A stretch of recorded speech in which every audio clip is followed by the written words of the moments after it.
This is my personal workstation, where I place all the necessary equipment. A PC with 3 large monitors, a printer, and a shredder.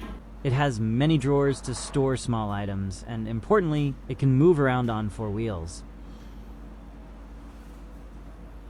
I don't like sitting in one place, because over time I realized that everything needs change. It helps eliminate boredom and stimulates creativity. Sometimes I move my setup next to the window to work while enjoying the fresh breeze, or I move it to a quiet corner. This is not possible with a traditional fixed desk. Here is my old setup, with a 1x2M tabletop placed on 4 rather flimsy metal legs. You can see it's quite messy. To prepare for my project, I cut it into several pieces with this Japanese handsaw. It was a bit difficult at first because, to be honest, this is my first time working with these tools, but everything quickly became easier since my dad used to be a carpenter. From a young age, I watched his actions, and like a natural instinct, I quickly adapted to it. There is an interesting memory where in one of my attempts to help him, an accident happened, and it left a scar on the back of my hand from the same handsaw. I was about 6 or 7 years old at the time. Back to work, I used 4 by 4 centimeters square pine wood to make the frame. Starting with pine was the right choice because it's inexpensive, soft, easy to work with, suitable for learning woodworking skills, and especially helpful when you don't have too many specialized tools. In the initial stages, I was quite careful, wanting each cut to be precise.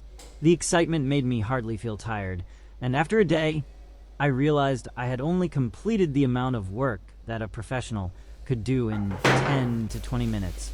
It's true, having power tools would save a lot of time and make the product look better and be more durable. But nonetheless, everything starts with the first step.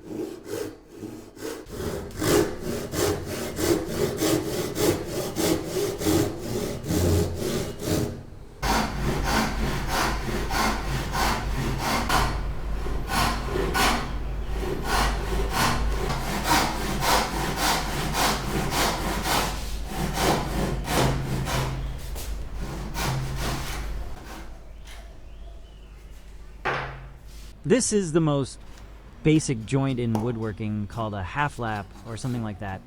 I'm not sure. It's easy to do by hand. I didn't want to use screws for this joint, so the first step was to use wood glue to fix them in place. Then I will reinforce them with a special tool that I accidentally discovered while working. Problems arose when I connected the third perpendicular piece. I didn't have a clamp long enough, so I created this joint to hold them in place while waiting for the glue to dry. Working with this chisel feels very comfortable. It's been sharpened, so it's very sharp, and the result is not bad, right?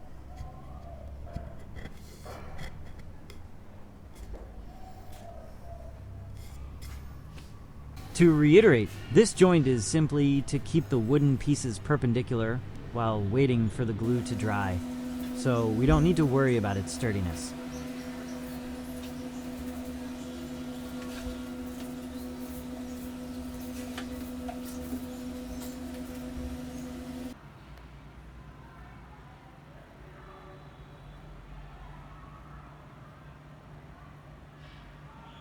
Despite my best efforts, mistakes couldn't be avoided.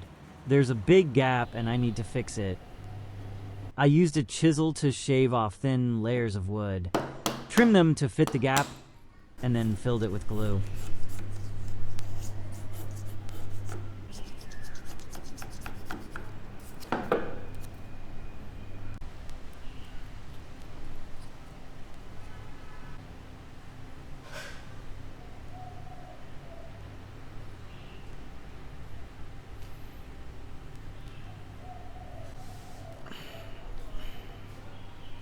Back to the reinforcement solution for this frame. Here is what I used. That's right, chopsticks, a common item for Asians. They are made of bamboo with a diameter of 6 millimeters, luckily. I also had a wood drill bit of the same size, so I used it as a substitute for a wooden dowel. although it might not look very aesthetically pleasing when finished. It's the only solution unless I have a mortising machine.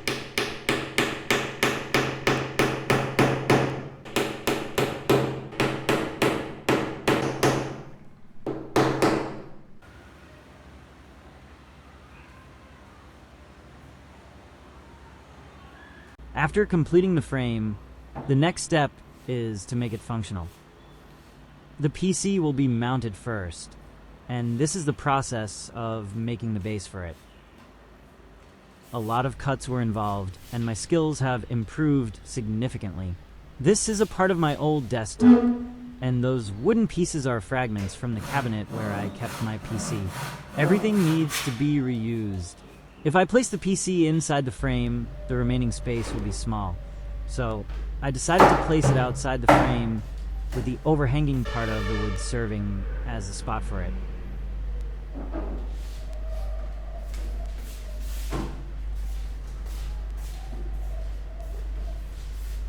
The top and bottom surfaces need to be aligned, and I thought I was being clever by using an old technique with a plumb line for alignment, until I realized that simply using a ruler would do the job. It's simple and accurate, but talking about hand woodworking tools, this is the one I find hardest to get used to. Yes, it's the hand plane. This tool helps to flatten wood surfaces, remove rough spots, and it requires a lot of skill to use. First, there's sharpening the plane blade. I watched a lot of tutorial videos on YouTube and followed along. From choosing the sharpening stone to the sharpening angle, it requires a lot of knowledge and skill. Next is how to adjust the plane blade. This part is very difficult and requires closing one eye to observe. After many adjustments, the result is, as you can see in the clip, I am temporarily satisfied with this result. However, to improve, I think I'll have to try with different types of wood. Stay tuned for the next videos. And another important thing is health, because this tool will quickly tire you out. But once you master it, it will become easier. This is the area for arranging the power outlets. It is located at the bottom and back, where I left a space for them. I used pine wood pieces of various sizes to assemble them together. With only 2 clamps, I had to wait for the glue to dry before joining the remaining piece. At the PC placement area, I need to reinforce it because I find it quite heavy. Adding another bracket for extra stability.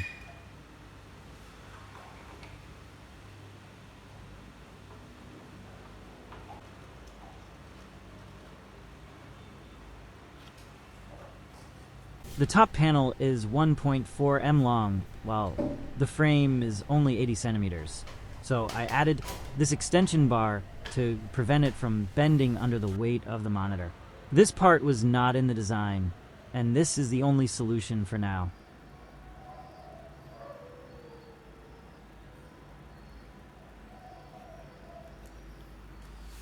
To increase storage capacity, I will add a few drawers and hanging shelves. They are all made from reclaimed wood, so you'll see many nail holes. If I have time, I'll fill those holes and beautify it, but maybe in the next version.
The final step is to assemble the parts together, place the tabletop down, and I think I will need a larger workbench. Place the frame on it and secure it with screws. Although I didn't want to use screws in this project, I haven't found a better solution. Time is running out and I have to finish because I don't know where to put my PC after the old desk has been repurposed.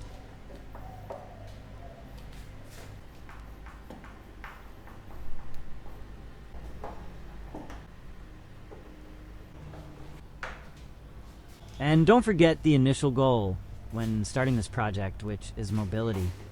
I chose the rubber casters commonly used in hospitals because they have the advantage of not making noise when moving. These casters have a load capacity of 150 kilograms, which is more than sufficient for this project. Once again, time will be saved if you have the right tools at the right time. Now this is quite heavy, so it requires a bit of caution.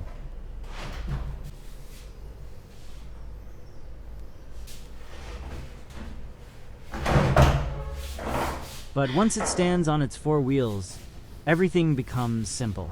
Moving it around is no longer an issue. Let's move it to a larger area to proceed with the next step. By the way, Christmas is coming. Merry Christmas. At this stage, I wondered whether I should paint it black, leave it natural, or use some kind of special oil, etc. There are many questions in my mind for which I don't have the best answers yet. If you have any advice, please leave it in the comments below. I would greatly appreciate it. I proceeded to place my PC on it, added 3 monitors, and it still looks very sturdy. However, I am worried that the 2 outer monitors might easily slide off the desk and fall to the ground. Issues keep arising throughout the process, and I have to keep thinking constantly, which I call the beauty of labor. What do you think? Interesting, isn't it? The power outlet area needs to be covered, so I used a piece of pine wood. Although it looks different, I can replace it later if needed.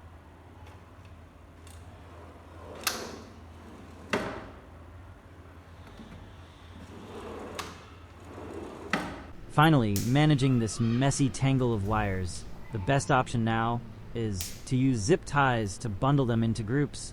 Honestly, I'm not very satisfied with this solution. I initially planned to create a single trough to hide all the wires, but the problem is that the HDMI cable and the monitor power cables are not long enough to run along the edge of the frame. I'll have to put this idea on hold for the next upgrade. Thank you.